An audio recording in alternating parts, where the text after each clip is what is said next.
The one thing that to me is incongruous is whenever we talk about Steph Curry, and maybe it's just an easy thing to say, but we say it.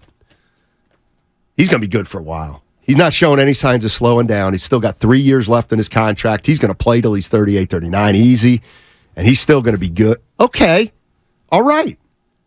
But do you really believe it? I don't think people really believe that. Otherwise, they wouldn't be putting all this stock into just next year. That's the part that I don't get. It feels like to me, if the Warriors, we're going to run it back, we're going to surround Steph with it, it feels like you're putting all your eggs into next year's basket. Why?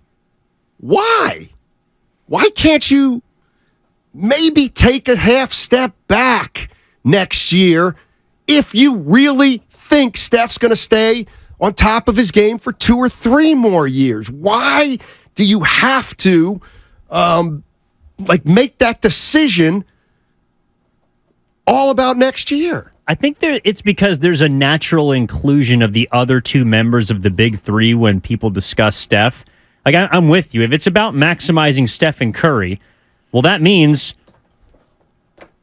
Draymond Green and Klay Thompson are expendable because it's all about Steph.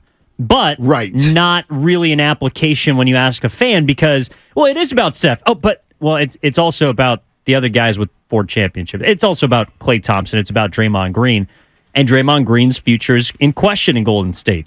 Klay Thompson's future beyond next season is a question in Golden State. Even Steve Kerr and his future beyond next season in Golden State is in question. So I'm with you. If Stephen Curry, and I do think he's going to age over the next 3 years, fine. Like, I don't believe maybe he, at the end of 3 years, is still going to be a top 3 to 5 player, but that doesn't mean to me that you're done. I think if you surround him with enough help, and that help plays to the level that they can, then the Warriors can compete. But this offseason, to me, is potentially the last time between now and the end of Steph's contract in which you could overhaul this roster. And there's a couple of reasons. One, because of the contracts laid out in the future between Klay Thompson, potentially Draymond Green, and Steve Kerr. Also, beyond next season, the new CBA kicking in, which severely limits the Warriors, based on their financial reality, limits their options as far as acquiring other talent beneath, let's say, the foundational 6. So if you're going to make a move, if you're going to make that big splash move that Joe Lacob is kind of hinting at and kind of throwing into the sphere, but not really saying we're going to do it, we're not committed to it, well, then now would be the time. Yeah. And just piggybacking on that, the one thing that frustrates me when we're talking about the Warriors, because I understand if you don't want to make a move or you do want to make a move. But for example, when Chris Paul, it looks like Chris Paul is going to essentially be a free agent. Yeah. Let's just say hypothetically that's what happens, and he gets paid $16 million. Now it's unlikely, but if you can drop, this is what I don't get. How can you, if you're a Warrior fan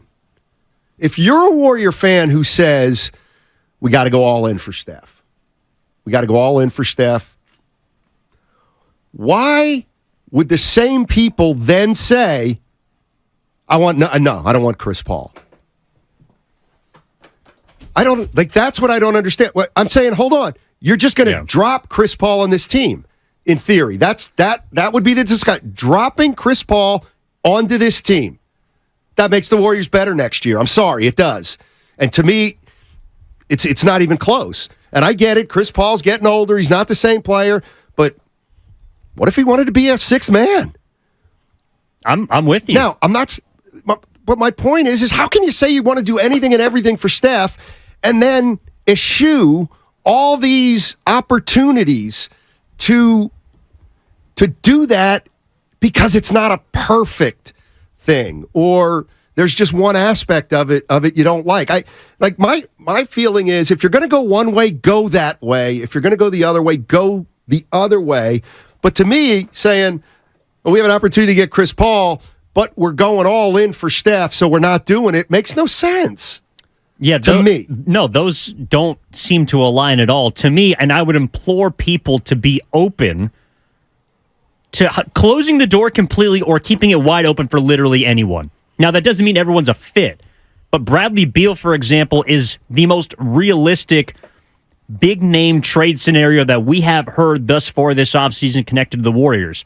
Yeah, I would love for them to be able to go out and get Joel Embiid from Philadelphia. I don't know how that would happen. I don't know how that would work. I can see how a trade for Bradley Beal would work. I can see how they could go out and acquire Chris Paul and how he could fit with this team. To me, those are two players that could help you get better, Beal and Paul.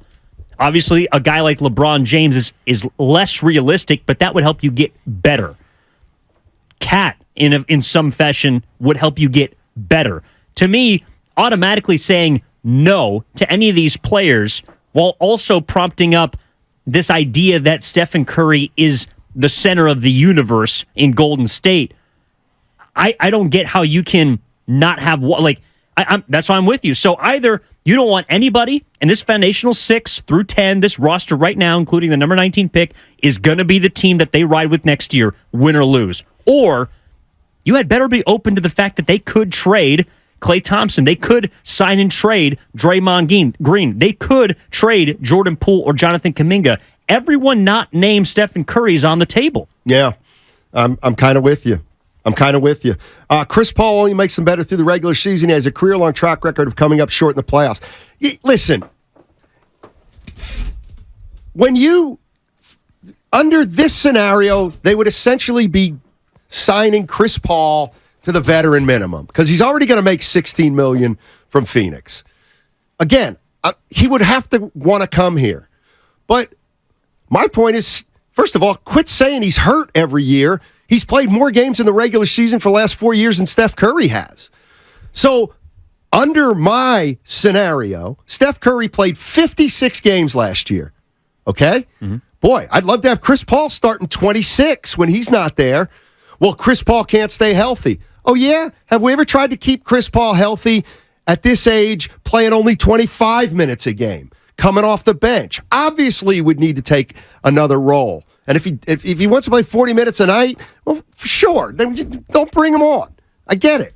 But I actually see a scenario in which Chris Paul would be a great backup for Steph Curry. Like, phenomenal. And you could keep them both happy or healthy. You can load manage both of them, but not have to give up games when Steph doesn't play. Again, I don't like it long term, but if we're talking about just next year, absolutely.